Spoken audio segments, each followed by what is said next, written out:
الإنسان في تعامله مع الآخرين في هذه الحياة أمام خيارين، أمام مبدأين، أمام شعارين.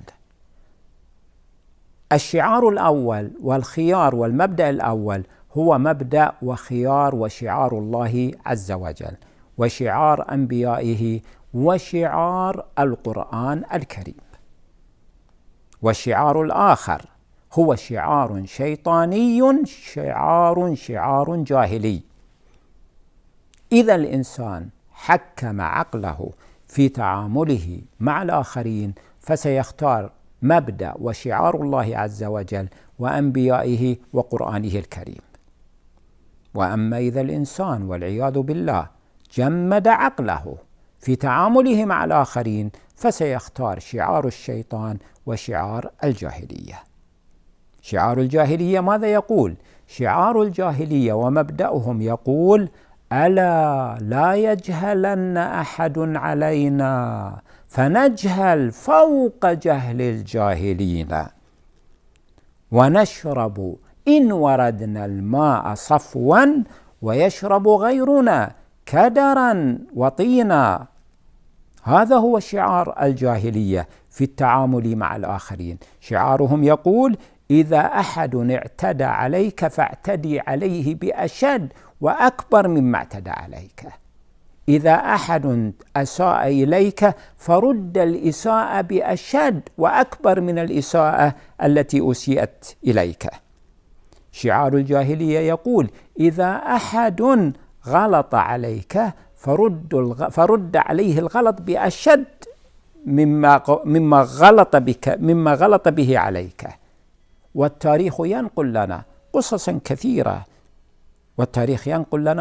كثيرة من عهد الجاهلية. كم من شخص قتل له ابن واحد فلم يقبل بأن يقتص من قاتله، بل يعتدي على قبيلة القاتل ويقتل العشرات منهم بسبب قتلهم لابنه. وكثير من هذه القصص وكثير من هذه الحوادث التي تدل على جاهليتهم وعلى خلوهم من الأخلاق والمبادئ والفضيلة.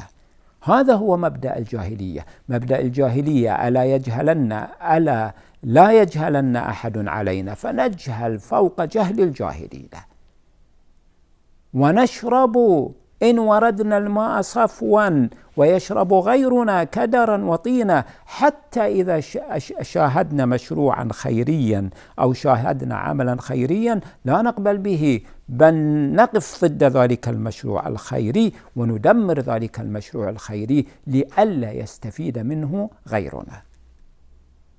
أما مبدأ القرآن الكريم فهو مبدأ إلهي، مبدأ نبوي، مبدأ الرحمة والعطف والشفقة. مبدأ القرآن الكريم يقول: فمن اعتدى عليكم فاعتدوا عليه بمثل ما اعتدى عليكم واتقوا الله واعلموا أن الله مع المتقين. من يعتدي عليكم فردوا هذا الاعتداء بمثله، لا تتجاوزوا، لا تسرفوا في الاعتداء. واتقوا الله واعلموا أن الله مع المتقين، لها أكثر من تفسير. اتقوا الله أي لا تتجاوزوا في الاعتداء، ردوا الاعتداء بمثله. واتقوا الله لا أن تكونوا أكثر من ذلك، أن تكونوا أرفع من أن تردوا هذا الاعتداء بمثله. تتجاوزوا هذا الاعتداء، تصفحوا وتسامحوا ولا تردوا حتى الاعتداء بمثله. واعلموا أن الله مع المتقين.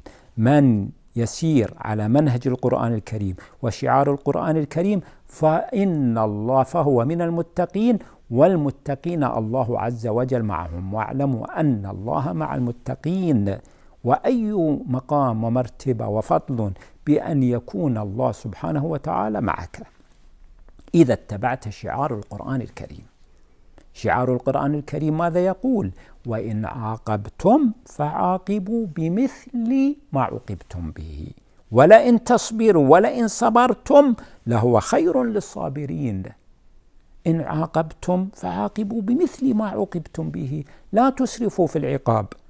ولئن صبرتم على ألا تردوا هذه يعني صبرتم على ما أسيء وما اعتدي بكم عليه فهو لهو خير للصابرين. إذن هذا هو منطق القرآن الكريم. منطق القرآن الكريم يقول لنا: من اعتدى عليكم فاعتدوا عليه بمثل ما اعتدى عليكم، أو أفضل من ذلك اصفحوا وسامحوا واعفوا عنه. بينما منطق الجاهلية يقول: ألا لا يجهلن أحد علينا فنجهل فوق جهل الجاهلين، نزيد على من يعتدي علينا بأشد مما اعتدى علينا به. مع الأسف الشديد تجد في مجتمعنا هذه الأيام بعض العادات الجاهلية حقيقة. زوج وزوجته لم يتفقا، وكان بينهما بعد فترة عشرة عمر، عاشوا سنوات مع بعض، وبينهما يعني لديهما أطفال تربطهما مع بعض. بمجرد أن يختلفوا على أمر ما يكبر هذا الاختلاف وهذا الخلاف فيما بينهما، ويصلوا إلى الانفصال وينفصلون عن بعضهما بعض. بمجرد أن ينفصل الزوج عن زوجته يطلقها، يبدأ الزوج يحاول أن يظهر عيوب زوجته ويكثر على ذلك ويضع من عنده زيادة على عيوبها، والزوجة أيضا من جهتها تحاول أن تظهر عيوب زوجها وتزيد على ذلك، ويبدأ الطرفان الكل يحاول أن يسيء إلى الآخر ويظهر عيوب الآخر. وأكثر من ذلك ربما تتدخل الأسرة بأكملها، أسرة الزوج، وتقف معه ضد أسرة زوجته، وأسرة الزوجة تقف معها ضد أسرة زوجها السابق ألا وهو طليقها، ويبدأ يزيد على الاعتداءات والإساءات والإساءة على بعضهم البعض، وينسون أن بينهما أطفال.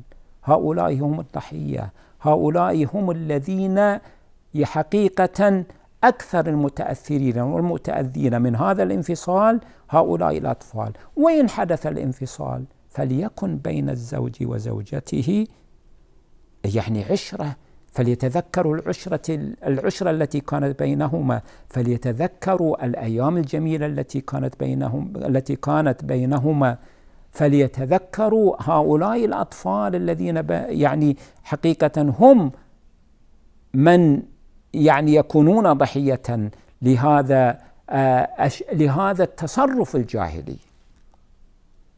أسأل الله عز وجل بمحمد وأهل بيته الطيبين الطاهرين أن يجعلني وإياكم ممن يختارون شعار القرآن الكريم ويبتعدون عن شعار الجاهلية، ببركة وفضل الصلاة على محمد وآل محمد. اللهم صل على محمد وآل محمد وارحمنا بهم يا أرحم الراحمين.